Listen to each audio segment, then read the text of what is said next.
तिकडे नाशिकमध्ये फुटपाथवर राहणाऱ्या एका अल्पवयीन मुलीवर दोघांनी सामूहिक बलात्कार केल्याची घटना नाशिकच्या त्र्यंबक परिसरात घडली आहे। नाशिकच्या सिव्हिल हॉस्पिटल समोर हे शौचालय आहे। ही मुलगी शौचालयात गेली असता दोन नराधमांनी तिचं तोंड दाबून धरलं। त्यानंतर तिच्यावर सामूहिक बलात्कार केला। पीडित मुलीची तक्रारीनंतर या प्रकरणी सरकारवाडा पोलिसांनी दोन नराधमांना अटक केली आहे। पीडित मुलगी ही मूळची हर्सूल इथली आहे। रोजीरोटीसाठी ही मुलगी रस्त्यावर गजरे आणि फुलं विकून उदरनिर्वाह करते। घरची हालाकीची परिस्थिती असल्याने ही मुलगी कुटुंबासह फुटपाथवर राहते।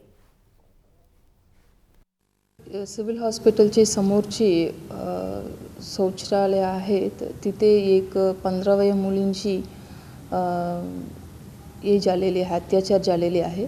त्याच्यामध्ये आम्ही आता 376 आणि पोक्सोची कलमप्रमाणे गुन्हा दाखल केलेले आहे आणि व्यवस्थित तपास सुरू आहे। त्याच्यामध्ये 2 अक्यूज्ड आहे, संशय अक्यूज्ड, त्यांना पण आम्ही ताब्यात घेतलेले आहेत।